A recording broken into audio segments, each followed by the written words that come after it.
காவேரிய இவங்க என்னதான் சமாதானப்படுத்த முயற்சி பண்ணாலும், காவேரி விஜய் சொல்றத காது குடுத்து கூட கேட்க தயாரா இல்ல. இதனால 2 பேருக்கும் இடையில விரிசல் அதிகமாயிட்டே இருக்கு. காவேரி சொல்ல வந்த விஷயத்த சொல்லிட்டு, ரொம்பவே கோவமா பேசிட்டு அங்கேருந்து உள்ள போக, இங்க விஜய் காவேரிய பார்த்துக்கிட்டே இருக்காங்க. காவேரிக்கு என்ன என்ன சொல்லி எப்படி புரிய வைக்க போறேன்னு தெரியல. அவள எப்படி நான் என் வழிக்கு கொண்டு வர்றதுன்னு தெரியலையே. என்னதான் பேசி பண்ண பார்க்கணும்னு நெனச்சாலும், அவ ஏன் என்கிட்ட இப்படி விடாப்பிடியா இருக்கா? அப்படின்னு ரொம்ப யோசிக்கிறாங்க. சரி, காலையில எப்படியாவது இத பத்தி பேசிடணும். அவள வீட்ல வச்சு அவகிட்ட பேசுறத விட, வெளியில வேற எங்கேயாவது கூட்டிட்டு போகணும்னு நெனைக்கிறாங்க இந்த விஜயும். பேசாம நம்ம கம்பெனிக்கு கூட்டிட்டு போனா என்ன? அங்க அவளுக்காக நம்ம செய்ற அரேஞ்ச்மெண்ட்ஸ் பார்த்தாலாவது அவ மனசு மாறும்லன்னு. இப்படி ரொம்ப குழப்பத்தோட இருக்காங்க. விஜய் ரூம்குள்ள போறதுக்கு முன்னாடியே காவேரி அங்க படுத்து நல்லா தூங்கவும் செஞ்சறாங்க. விஜய் பக்கத்துல போய் படுத்திருக்க. அடுத்த நாள் காலையில பொழுது விடுது. இங்க விஜய், காவேரி 2 பேரும் கிளம்ப தாத்தாட்ட சொல்லிட்டு விஜய் மட்டும் கிளம்பிட்டு இருக்காங்க. தாத்தா, நான் முதல்ல ஆஃபீஸ்க்கு போறேன். அதுக்கு பிறகு காவேரி அனுப்பி விடுங்கன்னு சொல்ல, என்னப்பா விஜய் அங்க என்ன நடக்குதுன்னு சொல்லி கேட்க, தாத்தா முதல்ல அனுப்பி விடுங்க தாத்தா அப்படின்னு சொல்லிட்டு இங்கேருந்து கிளம்பி போயிடுறாங்க. நம்ம கிட்ட ஒரு வார்த்தை கூட சொல்லல. கம்பெனிக்கு வான்னு ஒரு வார்த்தை கூட நம்மள கூப்பிடல. இப்படி வேண்டா வெறுப்போட என் கூட இருக்கிறதுக்கு எதுக்கு இந்த வாழ்க்கையை வாழணும்? தாத்தாட்ட சொல்லிட்டு இன்னைக்கு இப்பவே முடிச்சு விடலாமே அப்படின்னு நினைக்கிறாங்க. இங்க தாத்தா கூப்பிடுறாங்க. வாமா காவேரி வா அப்படின்னு சொல்லி கூப்பிடும்போது பக்கத்துல காவேரி போறாங்க. உட்காருமா, ஏன் நின்றுட்டே இருக்க?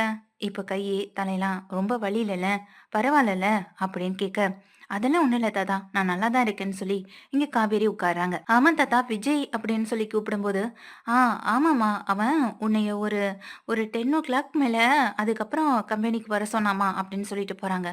ஏன் தாத்தா அப்படின்னு கேட்க, என்னன்னு தெரியலம்மா, அங்க ஏதோ முக்கியமான ஏற்பாடு பண்ணிட்டு இருக்கானா, அதான் உன்னைய அங்க கூட்டிட்டு போக கூடாதுன்னு நினைச்சிருக்கான். என்கிட்ட தான் சொல்லிட்டு போனா, நீ கொஞ்சம் லேட்டா போமா அப்படின்னு சொல்லி தாத்தா கிளம்பி போக, ஓ, என்னதான் எனக்கு அடிபட்டே இருந்தாலும் இந்த கான்ட்ராக்ட்ல சைன் வாங்குற விஷயம், டிவோர்ஸ் பண்றதுக்காக சைன் வாங்குற விஷயத்த மறக்கிற மாதிரி இல்ல. அத விடவும் மாட்டீங்கன்னு நல்லா தெரிஞ்சு போச்சு. ஒரே ஒரு சைன் தானே, அதுக்கு ஏன் இந்த பாடுபடணும்? நானே வந்து சைன் பண்ணி குடுத்துட்டு போறேன்னு இங்க காவேரி ரொம்ப டென்ஷனா இருக்காங்க. இங்க இந்த விஜய் வந்துட்டு கொஞ்ச நேரத்துல தாத்தாவுக்கு ஃபோன் பண்ணி சொல்ல, சரிப்பா அனுப்பி விடுறேன்னு எங்க தாத்தாவும் காவேரியை கூப்பிட்டு சொல்ல, காவேரி ரெடியா தான் இருக்காங்க. சரி தாத்தா, நான் போய் என்னன்னு பாக்குறேன்னு எங்க காவேரியும் ஆஃபீஸ் கிளம்பி போயிட்டு இருக்காங்க.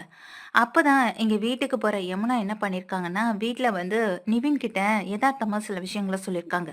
அக்கா ரொம்ப பாவம் காவேரி அக்கான்னு சொல்லி, இங்க தன்னை அறியாமலே காவேரிய பத்தி அவங்களே சொல்ல புலம்பி ஆரம்பிச்சிருக்காங்க. வெண்ணிலா லைஃப்குள்ள வந்தது, இப்ப அடிபட்டு இருக்குதுன்னு எல்லா விஷயத்தையும் சொல்ல, நிவினோட முகம் மாறத பார்த்து இங்க யமுனாவுக்கு ரொம்ப அதிர்ச்சி ஆகுது. யமுனா நினைக்கிறாங்க, ஒருவேளை காவேரிய பத்தி நினைப்ப நம்மளே வந்துட்டு அவருக்கு ஏற்படுத்தி விட்டோமோன்னு சொல்லி, அக்காவுக்கு ஒன்னும் பெரிய அடியெல்லாம் இல்ல, சின்ன லேசான அடிதான். கொஞ்சம் பேண்டேஜ் போட்டிருக்கா அவ்வளவுதான். மத்தபடி அவ நல்லா தான் இருக்கா. மாமா அவள தாங்கு தாங்குன்னு தாங்கிட்டு இருக்காங்க. நான் போயிருந்தப்ப கூட அக்காவ பக்கத்திலே வச்சுட்டு இருந்தாங்க. அங்கிட்டு இங்கிட்டு விட கூட இல்ல தெரியுமா? அவ கைய பிடிச்சபடியே தான் இருந்தாங்க. கைய வலிக்குமாமா, கைய விடுங்கன்னு சொன்னா கூட அவர் கேட்கவே இல்ல. என் காவேரிக்கு வலிக்காம இருந்தா எனக்கு போதும்னு சொல்லிட்டு இருந்தாருன்னு இப்படி எக்ஸ்ட்ரா வேற அடிச்சு விடுறாங்க. இதை கேட்டு நிவின் முகம் மாறத பார்த்து, யதார்த்தமா அக்கா பத்தி பேசுறேன்னு சொல்லி நானும் இவருக்கு எல்லா நினைவுகளையும் ஏற்படுத்தி விட்டேன். நல்ல வேளை எப்படியோ சமாளிச்சாச்சு.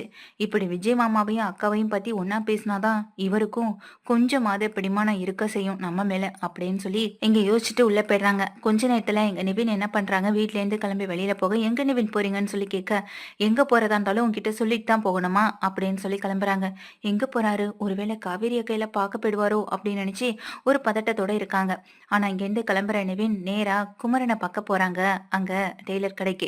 அங்க போற நிவினை பார்த்து, டேய் நிவினு, வாடா வந்து உட்காரு. இரு இரு, உனக்கு ஏதாவது காஃபி சொல்லட்டுமா அப்படின்னு குமரன் கேட்க, அதெல்லாம் ஒண்ணு வேணாண்ணே, நானே ரொம்ப கடுப்புல இருக்கேன் அப்படின்னு சொல்றாங்க. என்னாச்சு அப்படின்னு கேட்க, இல்லைண்ணே, வீட்டில தான் ஒவ்வொரு நாளும் அம்மாவுக்கும் எங்க யமுனாவுக்கு பிரச்சனைக்கு மேல பிரச்சனை போயிட்டு இருக்கேன். அவங்க 2 பேரையும் சமாளிக்கிறதுல எனக்கு ஒரு நாள் முழுக்க ஓடிடுதுண்ணே, அப்புறம் எங்க வெளியில போறது அப்படின்னு சொல்லிட்டு இருக்காங்க. சரிண்ணே, காவேரிக்கு என்னாச்சு? காவேரிக்கு அடிபட்டதா யமுனா வந்து சொல்லிட்டு இருந்தான்னு சொல்லி நிவின் கேட்க, கங்கா ஒரு மாதிரி பாக்குறாங்க. இல்லைங்க, நான் யதார்த்தமா தாங்க கேட்டேன் அப்படின்னு சொல்ல, எனக்கும் புரியுதுங்க. ஆனா இதே யமுனாவுக்கு முன்னாடி கேட்டுறாதீங்க. யமுனா அப்புறம் இதை நினைச்சு ரொம்ப ஃபீல் பண்ண ஆரம்பிச்சிருவான்னு சொல்லிட்டு கங்கா அங்கிருந்து உள்ள போயிடுறாங்க. அப்பதான் குமரன் விஷயத்த சொல்றாங்க. சரி சரிண்ணே, நான் வந்து உங்கள்கிட்ட பார்த்துட்டு போலான்னு தான் வந்தேன்.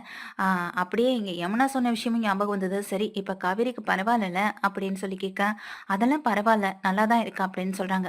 உடனே அங்கேருந்து கிளம்புறாங்க நிவினும். சரிண்ணா நான் கிளம்புறேன் அப்படின்னு சொல்லி கிளம்பும்போது, இங்க குமரன் ஒரு நிமிஷம் நிவின் நில்லேன் அப்படின்னு சொல்லி ஓடி வராங்க. உடனே நிக்க சொல்லிட்டு கங்கா கிட்ட போற குமரனும், கங்கா நான் கொஞ்சம் வேலையா வெளியில போயிட்டு வரேன். கடைய பாத்துக்கிறியான்னு சொல்ல, இப்ப இந்த நேரத்துல எங்க போறீங்க?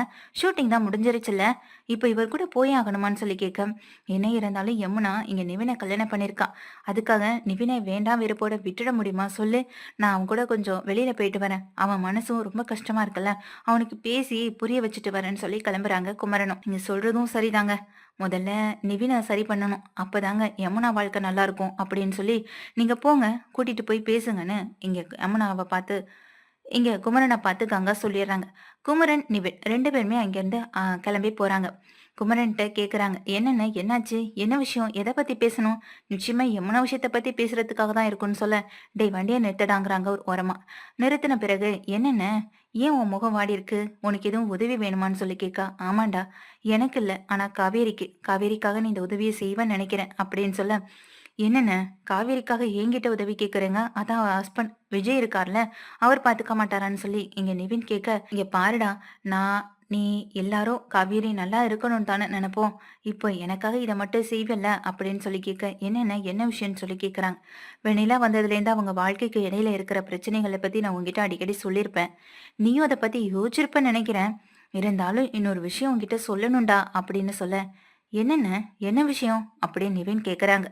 உடனே அது குமரனும், இல்ல இங்க நீ காவேரிய போய் பார்க்கணும். காவேரிய தனியா வரவழைச்சு நீ காவேரி கிட்ட பேசணும் அப்படின்னு சொல்ல, என்ன விஷயமா இருக்கும்? எதை பத்தி பேச சொல்றீங்கன்னு சொல்லும்போது, தெளிவா எல்லாத்தையும் சொல்றாங்க குமரனும். சரிண்ணே, நான் உங்களுக்காக இத செய்றேன் அப்படின்னு சொல்லி இங்க குமரனுக்காக ஒத்துக்கிறாங்க நிவினும். அப்பதான் இங்க காவேரி என்ன பண்றாங்க, ஆஃபீஸ் கிளம்பி போயிட்டு இருக்காங்க. போற வழியில குமரன் கால் பண்றாங்க.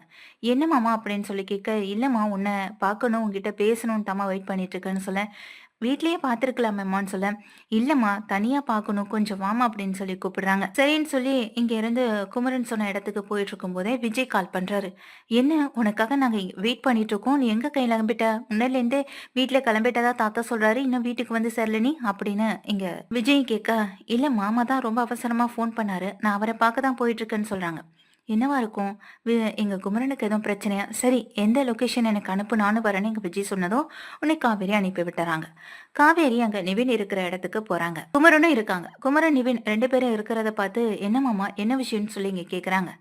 இல்ல நிவின் தான் உன்னை பார்க்கணும்னு சொன்னா அதான் சொல்ல, என்ன நிவின் எதுக்காக என்ன பார்க்கணும் அப்படின்னு சொல்லி கேட்க, நம்ம 2 பேரும் மீட் பண்ற விஷயம் யமுனாவுக்கு தெரிஞ்சா யமுனா எவ்வளவு கோவப்படுவா. அவளுக்கு ஏன் திரும்ப திரும்ப சங்கடத்தை கொடுக்கணும் அப்படின்னு நானும் நினைக்கிறேன். ஆனா நீங்க ஏன் இப்படி இருக்கீங்க அப்படின்னு கேட்க, இல்ல என்ன இருந்தாலும் நம்ம இப்ப பிரிஞ்சிட்டோம். பிரிஞ்சதுக்கு அப்புறமும் உன் மேல பாசம்லாம் இல்லைன்னு ஆயிடாதுல்ல.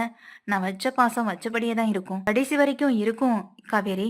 அதை என்னைக்குமே மாத்த முடியாது. அது ஒன்லி ஃப்ரெண்ட்ஷிப்பான பாசமா மட்டுமே தான் இருக்கும். அதையும் நீ ஒரு வகையில புரிஞ்சுக்கணும்னு சொல்றாங்க. ஆமா காயப்படுற அளவுக்கு நீ எதுக்கு வண்டி எடுத்துட்டு ஓட்டுற? வண்டி ஓட்ட தெரியலனா நீ விட மாட்டியா? எதுக்கு தேவையில்லாத சாகசம் பண்றேன்னு இப்படி போய் அடிபட்டு வந்து இருக்க? இதனால வலியெல்லாம் யாருக்கு? உனக்கு தானேன்னு சொல்லி கேட்க, அதெல்லாம் நான் பாத்துக்கிறேன். என் மேல அக்கறை எல்லாம் இருக்க வேண்டாம் அப்படின்னு சொல்றாங்க. அது எப்படி காவேரி இல்லாம போகும்? உனக்கு என் மேல அக்கறை இல்லாமலாம் இருக்காது. கண்டிப்பா இருக்கும்னு எனக்கு தெரியும். அதை நீ உன் ஹஸ்பண்டுக்காக மறைச்சு வச்சிருந்திருக்கலாம் வெளிக்காட்ட முடியாம. ஆனா உனக்கு இன்னமும் என் மேல பாசம் இருக்கத்தான் செய்துன்னு நிவின் விடாப்பிடிய சொல்ல, அப்போ அவங்க வந்து கேட்டுட்டு இருக்காங்க விஜயும். விஜய் இதெல்லாம் கேட்கும்போது ரொம்ப கோபம் வருது. இத குமரனும் கவனிச்சிடுறாங்க. டேய் நிவினை என்னடா பேசுற அப்படின்னு சொல்லும்போது, ஆமாண்ணே உண்மை தானே நானும் பேசுறேன். இப்போதைக்கு காவேரி என் கூட வாழாம உன்னை சந்தோஷமா இல்லாம இருந்திருக்கலாம். ஒரு காலத்துல நானும் காவேரியும் காதலிச்சிருக்கலாம். ஆனா அதுக்காக காவேரி கூட நான் பாசமா இல்லைன்னுலாம் யாராலையும் சொல்ல முடியாது. காவேரி மேல அந்த விஜய் வச்சிருக்க பாசத்தை விட நான் அதிகமா தான் வச்சிருக்கேன். ஏன்னா விஜய்க்கு காவேரியை தெரியறதுக்கு முன்னாடியே எனக்கு காவேரியை கொடைக்கானல்ல நல்லா தெரியும். அப்படிப்பட்ட காவேரிக்கு என்னை விட அவர் உரிமை அதிகமா இருக்கும் தான். அதை நான் இல்லைன்னு சொல்லல. இப்ப அவளுக்கும் கல்யாணம் ஆயிடுச்சு, எனக்கும் கல்யாணம் ஆயிடுச்சு. ஆனா கல்யாணம் ஆனாலும் நான் வச்ச பாசம் வச்சதா மட்டுமே தான் இருக்கும். ஏன் காவேரி இப்படி செஞ்ச? உன்னை வீட்ல வந்து கூட என்னால பார்க்க முடியல. உன்கிட்ட வெளிப்படையா பேச முடியல. ஏன் ஒரு ஃபோன் பண்ணி கூட பேச முடியலன்னு இங்க நினைக்கிறாங்க இங்க நிவினும். நிவின் இப்படியெல்லாம் பேசுறத கேட்டு அதிர்ச்சியாகிற காவேரி இதெல்லாம் கேட்டுட்டு உடனே திட்டவும் ஆரம்பிக்கிறாங்க. என்ன நீ இப்படி பேசிக்கிட்டு இருக்க? ஒரு நாளும் நான் அப்படி நினைச்சது கிடையாது. என்னைக்கு நான் விஜய கல்யாணம் பண்ணனோ அன்னைக்கே உன் மேல இருக்க பாசம் அது மண்ணு அது எல்லாமே போயிடுச்சு அப்படின்னு சொல்றாங்க. நீ வேணா இப்படி வாய் வார்த்தைக்கு சொல்லிட்டு இருக்கலாம். ஆனா உன் மனசுல இருக்கிறது எனக்கு நல்லா தெரியும் அப்படின்னு இங்க நிவின் சொல்றாங்க. பாசம்ன்றது காதலிச்ச பாசம் அதுதான்றது கிடையாது. அதையும் தாண்டி எவ்வளவோ இருக்கு. ஒரு சிஸ்டர், ஒரு ஃப்ரெண்ட்ஷிப் இப்படி எல்லா விஷயங்களையும் சொல்லலாம். நான் உன் கூட கடைசி வரைக்கும் ஃப்ரெண்டா இருப்பேன். உனக்கு எதுவும் கஷ்டம்னா நான் ஓடி வந்து நிக்கிற ஃப்ரெண்டா என்னைக்குமே நான் இருப்பேன் காவேரின்னு. இந்த விஷயத்த நிவின் வந்து நேரடியாவே சொல்லி இதை கேட்ட காவேரிக்கு கோவம் தான் வருது. நீ இப்படி பேசுறது யமுனாவுக்கு தெரிஞ்சா அது உன் வாழ்க்கைக்கும் பிரச்சனை. அவ என்கிட்டயும் பிரச்சனை பண்ணாவா அவ வாழ்க்கைய அவ இழந்துதான் நிப்பா. தயவு செஞ்சு யமுனா கூட சந்தோஷமா சேர்ந்து வாழ அப்படின்னு சொல்லும்போது, இல்ல காவேரி, நான் உன் மேல பாசம் வச்சிருக்கேன். அதை நீ நம்பணும் அப்படின்னு சொல்லி இங்க கைய பிடிக்கிறாங்க. கைய விடு நிவின் சொல்ல, பக்கத்துல நிக்கிற குமரனும், ஏ நிவின் என்னப்பா பண்ற நீ அப்படின்னு சொல்லி இங்க நிவினை பிடிச்சு இழுக்கிறாங்க. இல்லன்னு உண்மைதானு சொல்றாங்க. ஏன் காவேரிக்கு புரிய மாட்டுதுன்னு சொல்ல, அதெல்லாம் மறைஞ்சு நின்னு கேட்டுட்டு இருக்க விஜய் பக்கத்துல வந்து வேகமா ஒரு அறைய விட்டுறாங்க நிவினுக்கு. நிவின் இதை கேட்டு அப்படியே நிக்க, ஏ விஜய் என்ன பண்றீங்க அப்படின்னு சொல்லி இங்க பிடிச்சு இழுத்து நிறுத்துறாங்க. காவேரி என்னுடைய ஒய்ஃப், அவளை தொடுறதுக்கான உரிமை யாருக்கும் கிடையாது. அப்படி இருக்கப்போ நீ எப்படி அவ கைய பிடிச்சு இழுக்கலாம் அப்படின்னு சொல்லி இங்க திட்டுறாங்க. நிவினை திட்டின உடனே குமரனும் பார்த்துட்டு இருக்கேன். இங்க இதை பார்த்த காவேரி அதிர்ச்சியில் அப்படியே நிக்கிறாங்க. என்ன என்ன நினைச்சிட்டு இருக்கோம் மனசுல? காவேரியை நான் என்னைக்கும் விட்டு கொடுக்க மாட்டேன். கடைசி வரைக்கும் அவன் என கனவு மட்டும்தான். அவன் மேல உயிரா இருக்கிறது நான் மட்டும் தான் இருக்கணும். அதை தவிர்த்து என்னை விட அவகிட்ட அதிக ஒரு அக்கறை எடுத்துக்கிற நபர் யாருமே இருக்கக்கூடாதுன்னு தான் நான் நினைப்பேன். அப்படி இருக்கப்போ என்னைய தாண்டி நீ அவன் மேல ரொம்ப பாசம் வச்சிருவியா? அவன் மேல பாசம் வைக்கிற அளவுக்கு உனக்கு என்ன உரிமை இருக்கு சொல்லு பார்க்கலான்னு எங்க விஜய் வாயில வந்தபடி திட்ட ஆரம்பிக்க, இதெல்லாம் பார்த்த காவேரி அதிர்ச்சியில நின்னுட்டே இருக்க, போது விஜய் நிறுத்துங்க நிறுத்துங்க அப்படின்னு சொல்றாங்க. என்ன காவேரி, இப்போ உனக்கு புரிஞ்சிருக்குமேன்னு சொல்லி குமரன் சொல்ல, என்ன மாமா சொல்றீங்கன்னு கேட்க, நீ பல நாளா பல குழப்பங்கள்ல இருக்கன்றது எனக்கு நல்லா தெரியும். அதை தீர்த்து வைக்க முடியலன்ற கவலையில விஜய் இருந்தாருன்றது எனக்கு தெரியும். அதை என்கிட்ட அவர் சொல்லி புலம்பிட்டு இருக்கும் போதுதான் எனக்கு ஒரு ஐடியா தோணுச்சு. அதனால தான் நிவினை கூட்டிட்டு வந்து நிவினை நான் இப்படி பேச வச்சேன்னு சொல்ல, இதை கேட்ட காவேரி அதிர்ந்து போறாங்க, விஜய் அதிர்ந்து போறாங்க. என்ன குமரன் சொல்றீங்க? என்கிட்ட ஒரு வார்த்தை நீ சொல்லியிருக்கலாமேன்னு சொல்ல, நான் சொல்லியிருந்தா அது வெறும் நடிப்பா தானே இருந்திருக்கும். ஆனா இப்போ நீங்க ரியலா பேசிருக்கீங்க. அதுவே காவேரி எவ்வளவு சந்தோஷப்படுத்திருக்குன்னு சொல்ல, இதை கேட்ட விஜய் காவேரியை பார்க்க, எங்க காவேரி விஜயை நோக்க, இங்க அடி வாங்கிட்டு இருக்க நிவின் கிட்ட உடனே விஜய் போய் சாரி கேட்கறாங்க. சாரி சாரி அப்படின்னு சொல்லி சாரி கேட்க, பரவாயில்லைங்க, நான் இங்க குமரன் அண்ணனுக்காக தான் இதெல்லாம் செஞ்சேன், மற்றபடி வேற எதுவும் இல்லைன்னு நிவின் சொல்ல, சாரி நிவின், நான் தவறா நினைச்சிட்டேன்னு சொல்லி இங்க திரும்பவும் மன்னிப்பு கேட்கறாங்க விஜய் காவேரியும். நீங்க லைஃப்ல சந்தோஷமா இருந்தா அது போதுங்க அப்படின்னு எங்க நிவின் சொல்லிட்டு அங்கிருந்து கிளம்ப பார்க்க, எங்க குமரனும் சாரிடா நிவின், ஆனா எனக்காக நீ இவ்வளவு தூரம் வந்து செஞ்சல, அது எனக்கு சந்தோஷமா இருக்கு. நானும் அப்படியே எங்க நிவின் கூட கிளம்புறேன்னு குமரனும் கிளம்புறாங்க. இதுக்கப்புறமாவது காவேரி விஜய் கூட சண்டை போடாம சந்தோஷமா இரு அப்படின்னு சொல்லிட்டு அங்கிருந்து குமரனும் கிளம்பி போக, காவேரி எங்க விஜய பார்த்துட்டே இருக்க, விஜயும் காவேரியை பார்த்துட்டே இருக்காங்க. ஒருத்தருக்குள்ள ஒருத்தர் எங்க மனசை விட்டு பேசிக்கிறதுக்காக அங்க வெயிட் பண்ணிட்டு இருக்க. அங்க திரும்பி பார்த்துக்கிட்டே போற நிவின், என் மனசுல இருந்து வந்த வார்த்தைகள் எல்லாமே உண்மைதான் காவேரி. கடைசி வரைக்கும் உனக்கு ஒரு ஃப்ரெண்டா நான் என்னைக்குமே துணையா இருப்பேன். என்னுடைய இந்த பாசம் என்னைக்குமே உன்னை விட்டு போகவே போகாது. யமுனாவை ஏத்துக்கிறது எனக்கு கஷ்டம்தான், அதுக்கான நாட்கள் எனக்கு தேவைப்படும் தான்.